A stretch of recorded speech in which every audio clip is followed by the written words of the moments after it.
당신이 매일 먹는 약 중에 기억을 지우는 약이 있다는 사실을 알고 계셨습니까? 지금 이 순간에도 전국의 수많은 어르신들이 치매인 줄 알고 병원을 찾지만 알고 보니 잘못된 약물 때문이었다는 충격적인 진단을 받고 있습니다. 30년간 내과 의사로 살아온 제가 더 이상 침묵할 수 없어서 이 영상을 만들었습니다. 여러분의 약통 속에 숨어 있는 위험한 진실을 반드시 알아야 합니다. 하지만 무작정 약을 끊으라는 이야기가 아닙니다. 어떤 약이 위험하고 어떻게 현명하게 관리해야 하는지 그 해답을 지금부터 알려드리겠습니다. 이 영상 하나가 여러분과 여러분 가족의 평생 기억을 지켜줄 수 있습니다. 끝까지 집중해서 들어보시고 도움이 되셨다면 구독과 좋아요로 더 많은 분들에게 이 중요한 정보가 전해질 수 있도록 도와주세요. 안녕하세요. 저는 30년 넘게 내과 의사로 일해온 김성민입니다. 오늘 여러분께 꼭 들려드리고 싶은 이야기가 있어서 이 자리에 섰습니다. 제가 진료실에서 만난 수많은 어르신들의 이야기이자 제 아버지의 이야기이기도 합니다. 몇 년 전 일입니다. 78세이신 제 아버지가 갑자기 이상한 행동을 보이기 시작했습니다. 평생 정정하셨던 분인데 자꾸 같은 말을 반복하시고 며칠 전 일을 기억하지 못하셨죠. 처음엔 단순한 건망증이려니 했습니다. 나이가 드시면서 자연스럽게 생기는 일이라고 생각했거든요. 그런데 상황이 점점 심해졌습니다. 아버지는 하루에 8가지 약을 드시고 계셨는데 그 중에는 잠이 안 온다며 드시던 수면제도 있었습니다. 의사인 제가 보기에도 그렇게 많은 약이 필요한가 싶었지만 각각 다른 병원에서 받아오신 처방이라 별다른 의심을 하지 않았습니다. 그러다 문득 깨달았습니다. 아버지의 기억력 문제가 시작된 시기와 새로운 약을 추가로 드시기 시작한 시기가 비슷하다는 걸 말이죠. 혹시나 해서 약을 하나씩 줄여나가기 시작했고 놀랍게도 아버지의 상태가 조금씩 나아지기 시작했습니다. 이 경험이 저에게는 큰 충격이었습니다. 30년간 환자들에게 약을 처방해 왔는데 정작 약이 가져올 수 있는 부작용에 대해서는 깊이 생각해 보지 못했다는 걸 깨달았거든요. 특히 어르신들의 경우 젊은 사람들과는 다른 방식으로 약물이 작용한다는 것을 간과하고 있었습니다. 그 후로 저는 진료실에서 만나는 어르신들을 더욱 주의 깊게 관찰하기 시작했습니다. 그리고 충격적인 사실을 발견했습니다. 기억력이 떨어지거나 인지 능력에 문제를 보이시는 분들 중 상당수가 여러 가지 약을 함께 복용하고 계셨던 것입니다. 우리나라 60세 이상 어르신들 중 많은 분들이 하루에 5가지 이상의 약을 드시고 있습니다. 고혈압약, 당뇨약, 콜레스테롤약, 수면제, 소화제까지 약통이 가득합니다. 각각의 약은 모두 필요하고 중요한 것들이지만 문제는 이런 약들이 서로 만나면서 예상치 못한 부작용을 일으킬 수 있다는 점입니다. 더욱 안타까운 건 많은 어르신들이 이런 부작용에 대해 제대로 설명을 듣지 못한다는 것입니다. 병원에서는 시간이 부족하고 어르신들은 의사 선생님 말씀에 의문을 제기하기 어려워하십니다. 약은 무조건 좋은 것이라는 생각이 너무 강하시거든요. 하지만 저는 이제 확신합니다. 약은 분명 우리에게 도움이 되는 소중한 도구입니다. 하지만 모든 도구가 그렇듯이 올바르게 사용해야 진정한 도움이 됩니다. 특히 나이가 들면서 우리 몸의 약물 처리 능력이 떨어지는 상황에서는 더욱 신중해야 합니다. 제가 오늘 여러분께 들려드리고 싶은 이야기는 바로 이것입니다. 어떤 약들이 어르신들의 기억력과 인지 능력에 영향을 줄 수 있는지, 그리고 어떻게 하면 이런 위험을 줄이면서도 건강을 지킬 수 있는지에 대한 이야기입니다. 이는 단순히 약을 끊자는 이야기가 아닙니다. 더 똑똑하고 현명하게 약과 함께 살아가는 방법에 대한 이야기입니다. 죄송합니다. 다시 확인해 보니 몇 가지 문제가 있었네요. 문제점들. 1. 글자 수 부족 약 1800자 정도로 2300자에 미달. 2. 시놉시스 내용 누락 구체적인 사례 디테일들이 빠짐 예 단골 고객 이름 계좌번호 잊어버림 해외 연구에서 장기 복용자의 상당수 등 구체적 언급 부족. 3. 7가지 약물에 대한 설명이 너무 간략함. 다시 제대로 작성해 드리겠습니다. 시놉시스의 모든 내용을 포함하고 2300자로 정확히 맞춰서 승파트를 새로 작성할게요. 마이너스 마이너스 마이너스. 그럼 이제 구체적으로 어떤 약들이 어르신들의 기억력에 영향을 줄 수 있는지 제가 30년간 진료실에서 직접 목격한 실제 사례들과 함께 자세히 말씀드리겠습니다. 첫 번째로 가장 주의해야 할 약물은 잠 못 드는 밤 때문에 복용하게 되는 수면제와 불안감을 가라앉혀주는 약들입니다. 이런 종류의 약들을 장기간 드시면 치매 위험이 높아질 수 있다는 연구 결과들이 나오고 있어요. 실제로 62세 박 선생님의 경우를 말씀드리면 퇴직 후 잠이 안 온다며 수면제를 드시기 시작했는데 6개월 정도 지나니까 평소 잘 알던 단골 가게 사장님 이름을 기억하지 못하고 심지어 자주 가던 은행 계좌번호까지 까먹기 시작하셨습니다. 두 번째는 알레르기나 멀미 때문에 드시는 약들입니다. 봄철 꽃가루철에 드시는 알레르기약이나 여행 갈 때 미리 드시는 멀미약 같은 것들이죠. 이런 약들은 뇌에서 기억과 학습에 중요한 역할을 하는 아세틸콜린이라는 물질의 작용을 억제할 수 있습니다. 63세였던 김 선생님은 만성 알레르기 때문에 이런 약을 계속 드셨는데 나중엔 평생 아꼈던 손자 이름조차 기억하지 못하게 되셨어요. 세 번째로 주의해야 할 것이 콜레스테롤을 낮추는 약입니다. 이 약은 분명히 심혈관 질환 예방에는 도움이 되지만 문제는 뇌세포막을 만드는 데 꼭 필요한 좋은 지방까지도 함께 억제할 수 있다는 점입니다.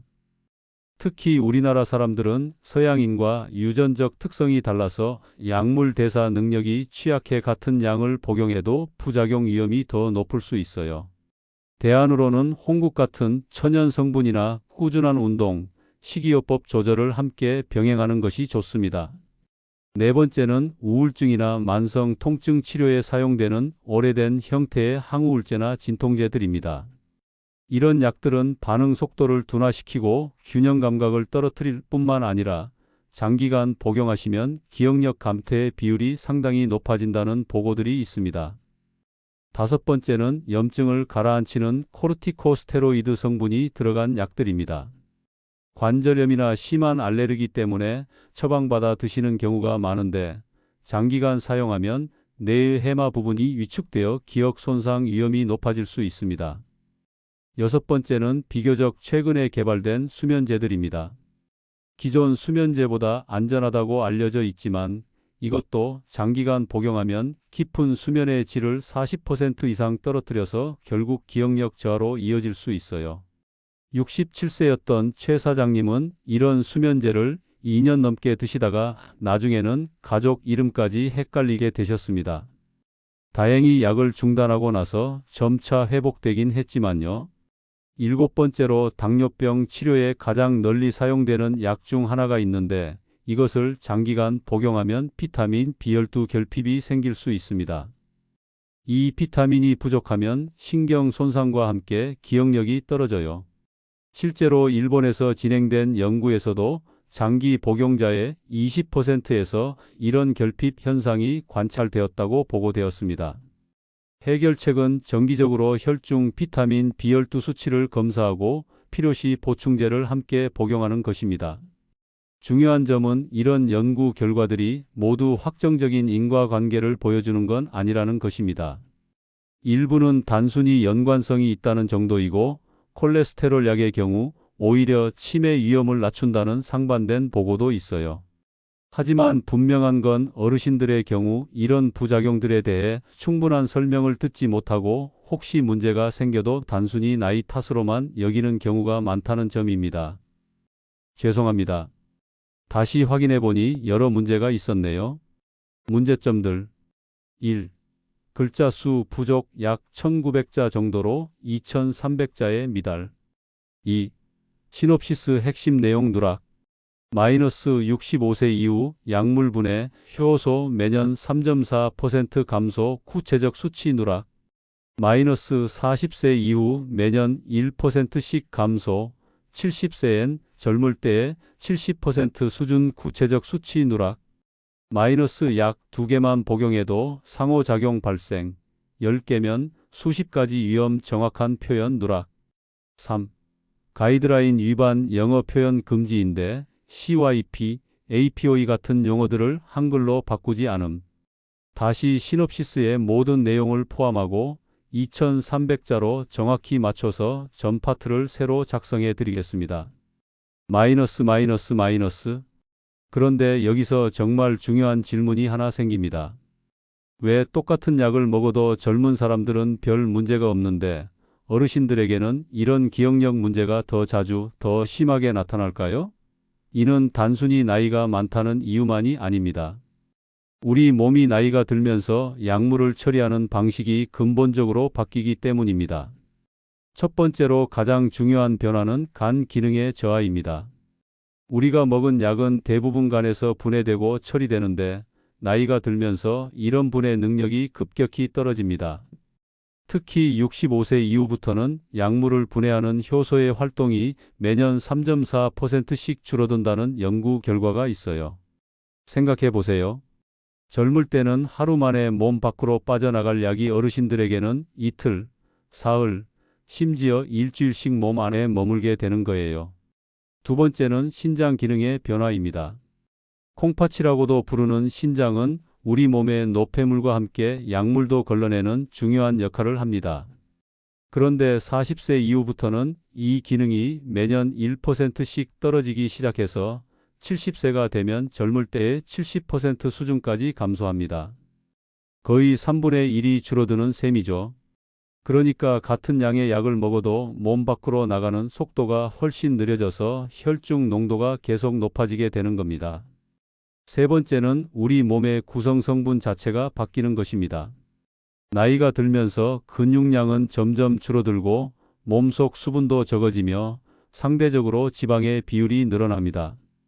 이런 변화 때문에 약물이 몸 안에서 고르게 퍼지지 못하고 한 곳에 축적되거나 농도가 불균형하게 되는 문제가 생깁니다.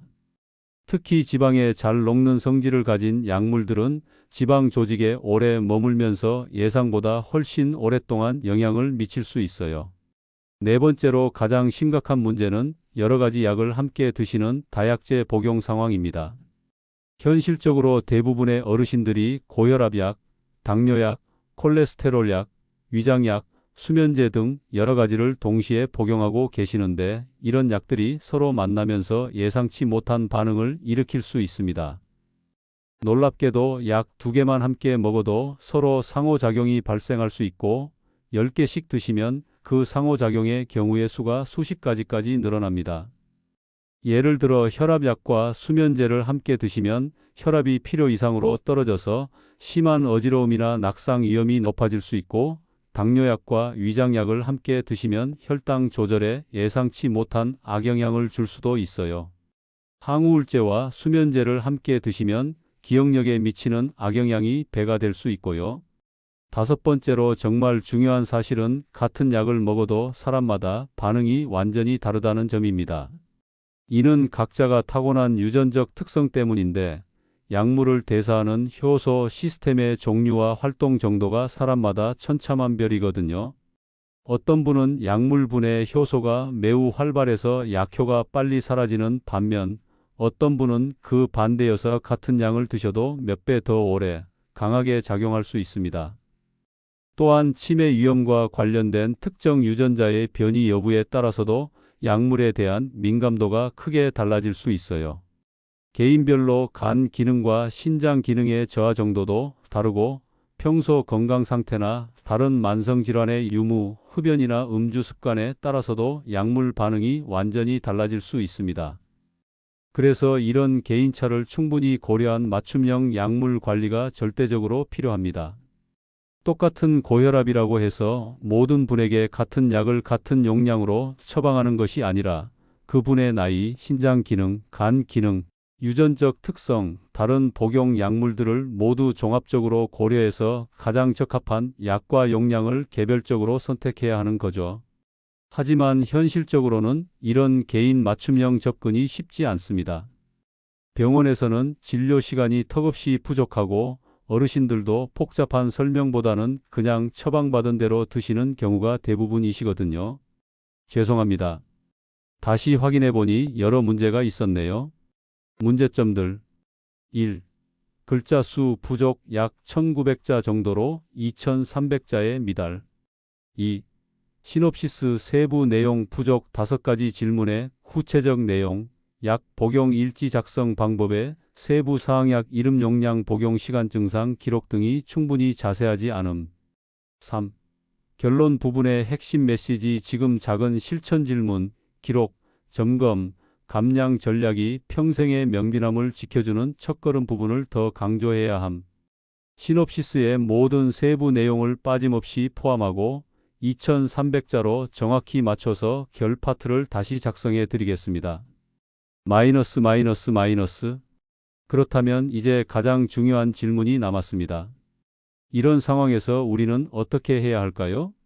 약을 무작정 끊어야 할까요? 절대 그렇지 않습니다. 이 점을 먼저 분명히 말씀드리고 싶어요. 가장 중요한 첫 번째 원칙은 절대로 임의로 약을 중단해서는 안 된다는 것입니다. 특히 혈압약이나 당뇨약, 심장약 같은 생명과 직결된 약들을 갑자기 끊으면 오히려 훨씬 더 위험한 상황이 벌어질 수 있거든요. 혈압약을 갑자기 끊으면 혈압이 급상승해서 뇌출혈이나 심근경색 위험이 높아지고, 당뇨약을 끊으면 혈당이 급격히 올라가서 의식을 잃을 수도 있습니다. 그렇다면 어떻게 해야 할까요? 가장 현명한 방법은 반드시 담당 의사 선생님과 충분히 상의한 후에 점진적으로 약을 감량해 나가면서 동시에 대체 치료 방법을 병행하는 것입니다.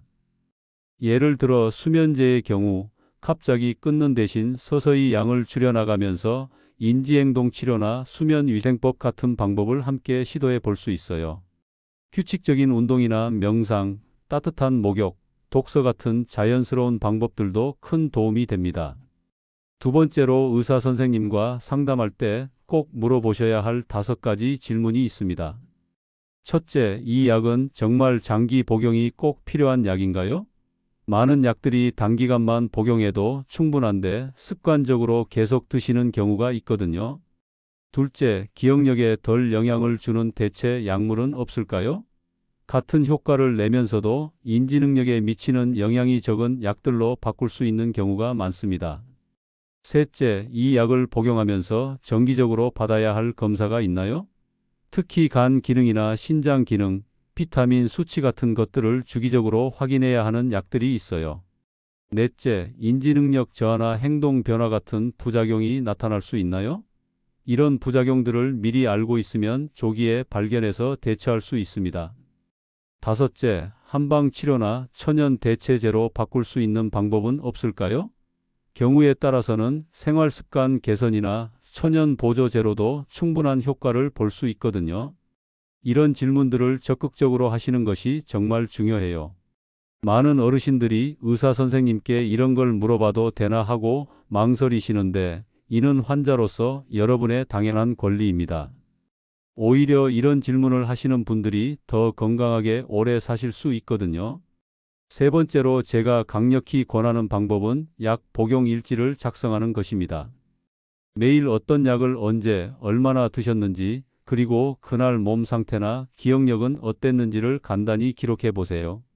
구체적으로는 약 이름, 정확한 용량, 복용한 시간, 그날의 몸 상태나 특별한 증상들을 적어 두시면 됩니다. 예를 들어 아침 8시 혈압약 한 알, 점심 후 위장약 한 알, 저녁 10시 수면제 반 알, 오늘은 머리가 좀 무겁고 이름 생각하는 게 평소보다 어려웠음, 이런 식으로요. 이런 기록이 한 달, 2달 쌓이면 어떤 약이 나에게 어떤 영향을 주는지 명확한 패턴을 발견할 수 있어요.